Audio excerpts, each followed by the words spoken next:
오늘 주신 하나님 말씀 시편 105편 12절에서 23절까지 말씀입니다. 시편 105편 12절에서 23절까지 말씀 우리 한 절씩 교독하시고 마지막 절 함께 읽겠습니다. 그때에 그들의 사람 수가 적어 그 땅에 나그네가 되었고 저 족속에게로 이 나라에서 다른 민족에게로 떨어져 다녔다. 그러나 그는 사람이 그들을 억압하는 것을 용납하지 아니하시고 그들로 말미암아 왕들을 꾸짖어 이르시기를 나의 기름 부음 받은 자를 손대지 말며 나의 선지자들을 해하지 말라 하셨도다. 그가 또 그 땅에 기근이 들게 하사 그들이 의지하고 있는 양식을 다 끊으셨도다. 요셉이 종으로 팔려도다. 그의 발은 착고를 차고 그의 몸은 쇠사슬에 매였으니 여호와의 말씀이 응할 때까지라. 그의 말씀이 그를 단련하였도다. 왕이 사람을 보내어 그를 석방하며 뭇백성의 통치자가 그를 자유롭게 하였도다. 그의 집에 주관자로 삼아 그의 모든 소유를 관리하게 하고 그의 뜻대로 모든 신하를 다스리며 그의 지혜로 장로들을 교훈하게 하였도다. 이에 이스라엘이 애굽에 들어가며 야곱이 함의 땅에 나그네가 되었도다. 아멘. 어제에 이어서 시편 105편의 말씀이 이어지고 있습니다. 우리가 매일 성경 본문으로 삼고 있는 매일 성경의 구조는 6년을 주기로 성경 전체를 한번 묵상하도록 되어 있습니다. 그래서 창세기부터 요한계시록까지 6년을 주기로 성경 전체를 한번 볼 수 있게 되어 있는데요. 그 기준으로 보면 올해는 5년 차이고 이제 내년이면 6년이 되어서 성경 전체를 한번 돌아보게 됩니다. 우리 은혜동 선교회가 20주년 오늘을 맞이했는데요. 이제 20주년 동안 새벽 예배를 계속 오셨다면 세 번째 성경을 전체 보고 있는 상황인 것이죠. 지난 주일까지 우리는 예레미야를 살펴보았습니다. 예레미야를 지나서 이제 다음 주에 들어갈 열왕기야 그 사이에 시편의 말씀들이 이어지고 있는 것이죠. 긴 호흡의 말씀을 한번 보고 또 그 긴 호흡의 말씀의 묵상 전에 한 템포 쉬며 준비하는 듯한 말씀들로 시편이 이어지고 있는 것입니다. 그래서 매일 성경 묵상 중에 시편이 나오면 앞에 성경이 끝났고 이제 다음 성경을 준비하는 그 시간이구나라고 생각하시면 좋을 것 같습니다. 오늘 시편 105편의 말씀은 지나온 역사를 회고하며 감사하는 감사 시편입니다. 감사 찬양인 것이죠. 1절에 우리가 어제 보았던 여호와께 감사하라라고 명령하며 찬양이 시작됩니다. 감사하라라고 명령하고 있습니다. 어제까지 본문을 보면 역대상 16장에서 나온 다윗이 이 언약궤가 예루살렘으로 돌아왔을 때 축하하며 감사했던 그 내용이 어제의 본문이었습니다. 그래서 지나온 시간을 감사했던 그 내용이 어제의 감사라고 명령하면서 했던 그 이야기인 것입니다. 창세기의 아브라함 그리고 이삭과 야곱 믿음의 조상들과 약속을 맺고 그 약속을 성취하신 하나님의 그 위대하심을 찬양하라라고 어제 본문을 보면 명령하고 있습니다. 성도님들은 우리들은 언제 보통 감사를 할까요? 언제 보통 감사를 하십니까? 저와 우리 성도님들의 감사는 우리 기준에서 보면 좋은 일이 일어났을 때 인생에 형통한 일이 일어났을 때 보통 감사를 합니다.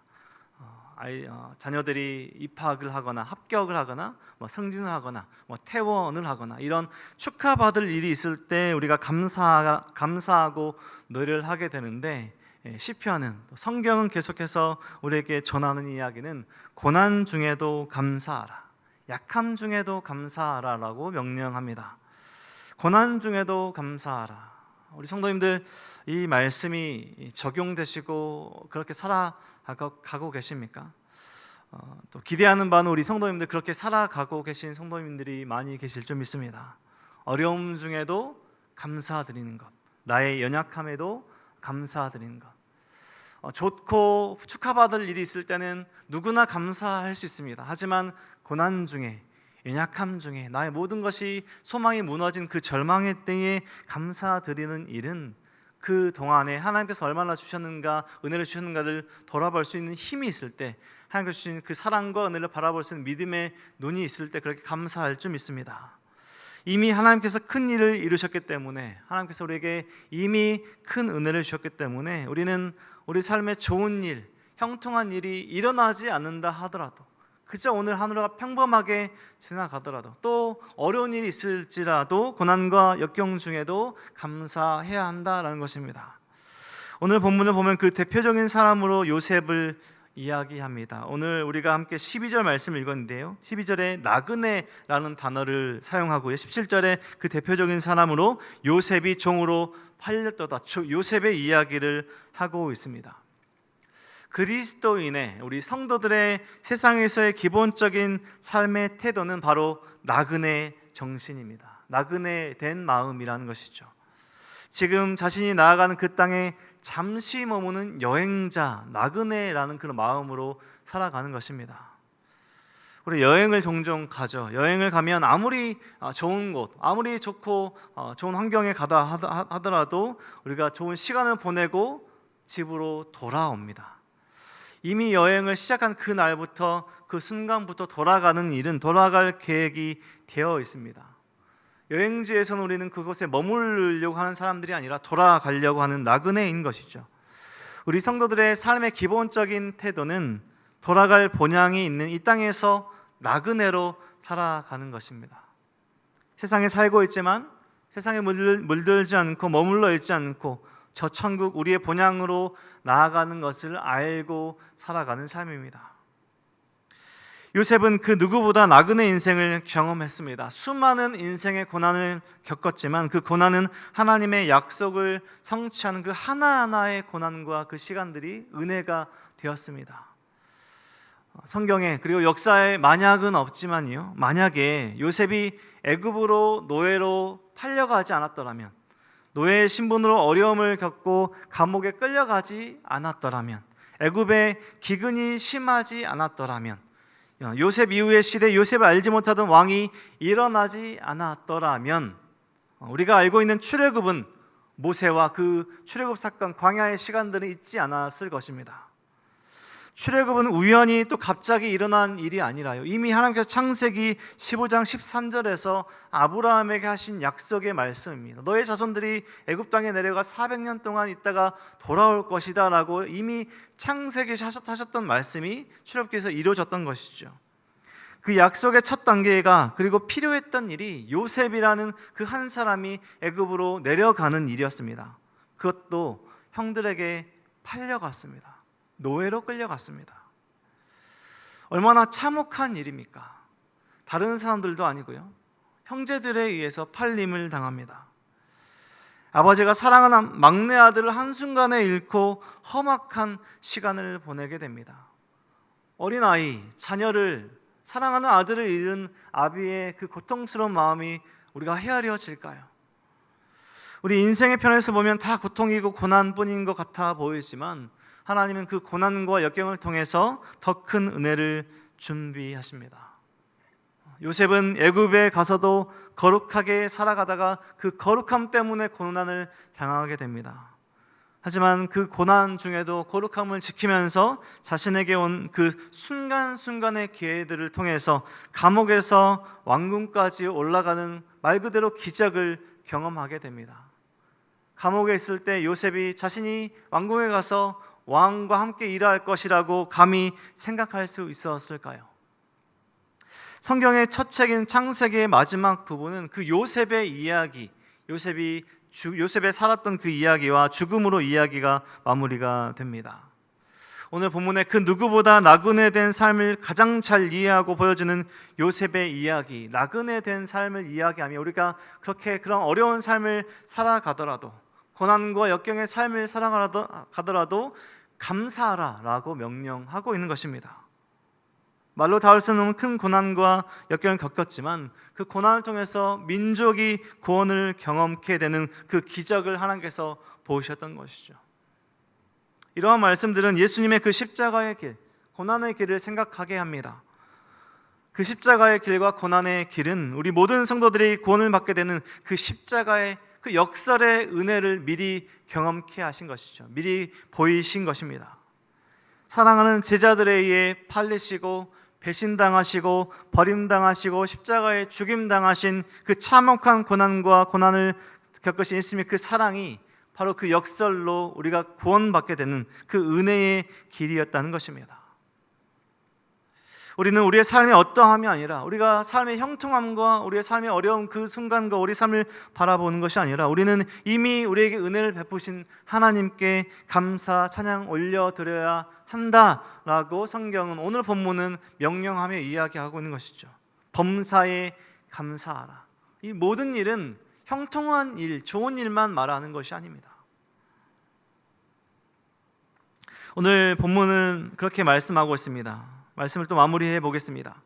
하나님은 가나안 땅에서 애굽으로 내려간 요셉을 지키시고 보호하심으로 구원을 베푸셨습니다.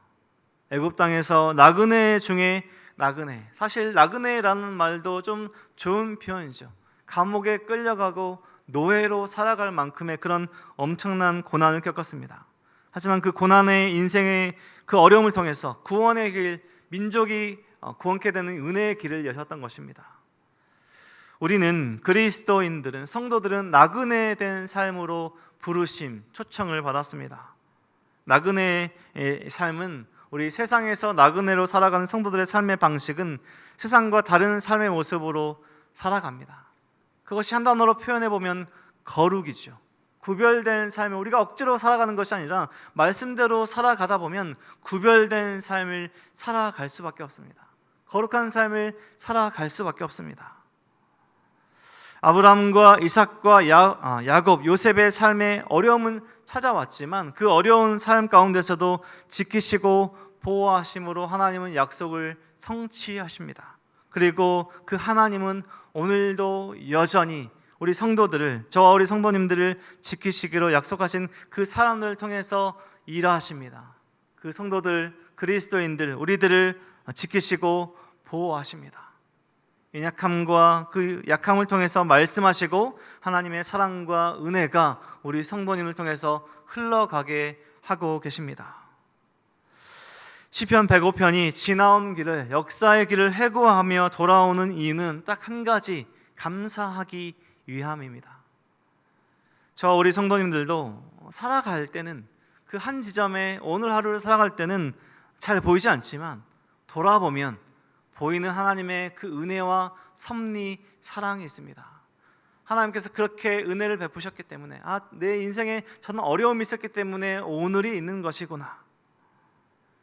연약한 우리를 지키시고 보호하시는 하나님의 은혜를 볼 수 있는 믿음의 눈을 주시고, 고난 중에라도 감사할 수 있는 믿음으로 살아가는 저와 우리 성도님들의 오늘 하루가 평생의 삶이 되시길 주님의 이름으로 간절히 축원드립니다. 기도하겠습니다. 하나님 감사합니다. 오늘도 말씀하여 주시고 또 우리가 어떻게 살아야 할지 깨닫게 하신 하나님은 너무나 감사합니다. 하나님, 우리가 인생이 형통할 때는, 좋은 일이 있을 때는 감사할 수 있지만 우리가 고난과 역경 중에 우리가 불평과 원망으로 살아갈 때가 있습니다. 형통할 때 다 주신 하나님 감사하며 우리가 고백하지만 고난과 역경 중에 마치 하나님이 계시지 않는 듯 우리가 불평할 때가 있습니다. 하나님, 우리가 고난과 역경 중에라도 감사할 수 있는 믿음의 눈을 허락하여 주시옵소서. 그 모든 일이 합력하고 선을 이루어 결국 축복의 길로, 은혜의 길로 이끄실 하나님을 믿음으로 살아가는 우리의 삶이 될 수 있도록 인도하여 주시옵소서. 나그네 된 이 땅에서 우리가 붙들어야 할 것이 무엇인지, 우리가 어디로 돌아갈 것인지 잊지 않으며 오늘 하루를 살아가며 우리를 붙드신 하나님을 더욱더 의지하며 하나님의 말씀대로 살아가는 우리의 삶이 될 수 있도록 축복하여 주시옵소서. 모두 은혜와 사랑 감사드리며 예수 그리스도의 이름으로 기도드립니다. 아멘.